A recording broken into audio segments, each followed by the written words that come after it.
மக்கள் நீதி மையம் சட்டமன்ற தேர்தலில் எத்தனை இடங்கள்ல போட்டியிட போறாங்க, எந்த சின்னத்தில் போட்டியிட போறாங்கன்னு பல எதிர்பார்ப்புகள் இருக்கக்கூடிய நிலையில திடீர்னு போட்டி இல்ல, நிபந்தனையின்றி ஆதரவுன்னு தலைவர் அறிவிச்சிருக்காரு.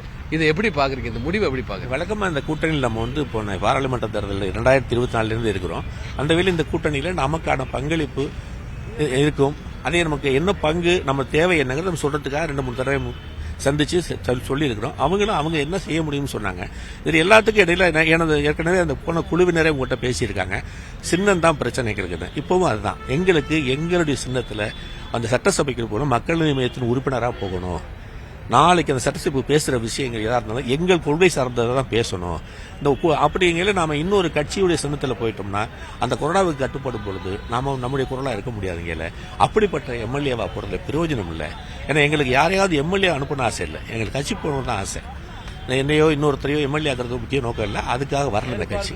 ஆனால் நம்ம கட்சி உள்ள போக முடியாத நேரத்தில் நாங்கள் நிக்கல. அதே நேரத்தில் யார் இப்போ ஆட்சிக்கு வரணும்னு எங்களுடைய ஸ்டாண்ட் இருக்குல்ல, எங்களுக்கு இங்கிருந்து பயன் கிடைக்கிறாலும் இதுதான் சரியான கட்சியா இருக்கும், ஆட்சிக்கு சிறந்த கட்சி முடிவுனாலும் ஆதரிக்கிறோம். நாடாளுமன்ற தேர்தல் கூட்டணி பேச்சுவார்த்தைக்கு வரும்போதும் மக்கள் நீதி மையத்துக்கு ஒரு வாய்ப்பு வழங்கப்படலை. அப்போ மாநிலங்களவை இடம் கொடுக்கப்பட்டுச்சு. இப்பவும் சட்டமன்ற தேர்தலுக்கு வரும்போது இது போன்ற ஒரு வாய்ப்பு கொடுக்கப்படல. குறைவான எண்ணிக்கைன்னு வேற சொன்னாங்க, உதயசூரியன் சின்னம்னு சொன்னாங்க. அப்ப கட்சியை பலப்படுத்த தவறிட்டோமா? கட்சியோட பலம் அவ்வளவுதானா? இல்லை, அங்கேதான் நம்ம நீங்க இப்ப ஒரு கட்சியுடைய ஒரு 2500 ஓட்டு ஒரு தொகுதியில் வச்சிருக்க ஒரு கட்சி ஒரு 1000 ஒர்க்கர்ஸோட தான் பெரிய கட்சி மாதிரி காட்டிடுது. நாங்கள் 30,000 ஓட்டு, 25,000 ஓட்டு, 20,000 ஓட்டு வாங்கினோம். எங்களுடைய ஒர்க்கருடைய வெளி செயல்களில் நாங்கள் குறைத்து மதிப்பிடப்பட்டதால எங்களுடைய பலகீனமா நீங்க நினைக்கிறீங்க. எங்கள் கட்சி வலுவான கட்சிங்கிறத நான் 150 சீட்டில் போட்டி போட்டு 4% ஓட்டு வாங்கின கட்சி தான். இங்க அது பிரச்சனை இல்லை. இந்த இதுல எங்க பங்களிப்புன்னா அவங்க எங்களுக்கு என்ன தர்றாங்க, அதுக்கான நடைமுறை பற்றி 2 தடவை பேசியாச்சு. அது கடைசி அவங்க சின்னத்துல தான் நின்னாங்க. சின்னம் தான் பிரச்சனை. அது சின்னமே பெரிய பிரச்சனை ஆயிடுச்சு. எங்களுக்கு எங்க தலைவர் தெளிவா இருக்காரு. அன்னைக்கு நாடாளுமன்றத்தில் ஒரு தொகுதியில நின்றுக்க வேண்டியவர் அந்த சின்னத்தில் நிக்க வேணாம், எனக்கு நானாகத்தான் போகணும் அப்படிங்கறத வேணாங்கும் பொழுது அதுக்கு பதில் 41 சீட்டு மாதிரி அது எங்களுக்கு ஒதுக்கப்பட்டது ராஜேஷ் அப்பா. இன்னைக்கு அதே தான்.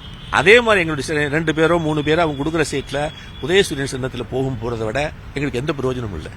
எங்க 2 எம்எல்ஏ அந்தஸ்து தான் கிடைக்கும். ஆனா இந்த எம்எல்ஏக்கள் எங்க கட்சி சார்பா எங்க தலைவருடைய குரலா ஒதுக்கணும்னா அவர் மக்கள் நீதி மையமா தான் போகணும். அப்படி போக முடியாத இடத்துல நாங்க ஆதரவு கொடுக்கணும். ஆதரவு என்பது மொத்தத்தில் யார் ஆதரிக்கிறது இந்த தமிழகத்துக்கு நல்லதுங்கிற அடிப்படையில் உள்ளதுதான். 2024 நாடாளுமன்ற தேர்தலின் போதே அந்த மாதிரி ஒரு சூழல் இருக்கும்போது உங்க தலைவர் உஷாரா இருக்கணும்ல.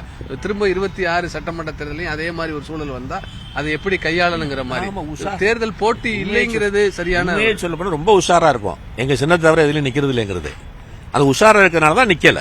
நாங்க ஏமாறுறதுன்னா என்ன அர்த்தம்னா எல்லாரும் தலையாட்டிட்டு 4 எம்எல்ஏ கொடுங்க 3 கொடுங்கன்னு வாங்கிட்டு போறது. அது இல்ல. இந்த கட்சி அந்த கட்சியா தான் சட்டமன்றத்தில் போகணும்னா ரொம்ப கவனமா உஷாரா இருந்திருக்காரு. அதனாலதான் நிக்கல. ஏமாற்றம்னு நினைக்கிறீங்க? நிர்வாகிகள தொண்டர்கள் மத்தியில இது ஒரு 9 வருஷம் தொடர்ந்து பயணிச்சுட்டு வர்றாங்க. நமக்குன்னு ஒரு அங்கீகாரம் இல்ல, 4% 6% ஆகி அங்கீகரிக்கப்பட்ட கட்சியா மாறணுங்கிற மாதிரி கருத்துலாம் இருக்கக்கூடிய நிலையில தேர்தலில் போட்டி இல்லைங்கிறது ஒரு ஏமாற்றம் இல்லையா? இல்ல, எங்க தலைவரை பத்தி புரியாமலோ இந்த கட்சியை பத்தி புரியாமலோ இந்த அஜெண்டாக்களோட நாளைக்கு இதுல இவரோட இருந்தா எம்எல்ஏ ஆகலாம் மந்திரி ஆகலாம் நினைப்போட வந்தவர்களுக்கான சிறிய ஏமாற்றமா இருக்கும். மற்றபடி இவர் வரும்பொழுதே எப்படி வந்தார், அவர் என்ன சொல்லிட்டு வந்தாரு, அந்த கட்சியின் பெயர்ல சாயல எந்த கட்சியும் இருக்காது. இந்த கட்சியினுடைய கொடி இருக்கு இல்லையா, அது எந்த கட்சியின் சாயல் இல்லை. இந்த கட்சியுடைய சித்தாந்தம் இருக்குல்ல, அது எந்த சித்தாந்த சாயல் இல்லை.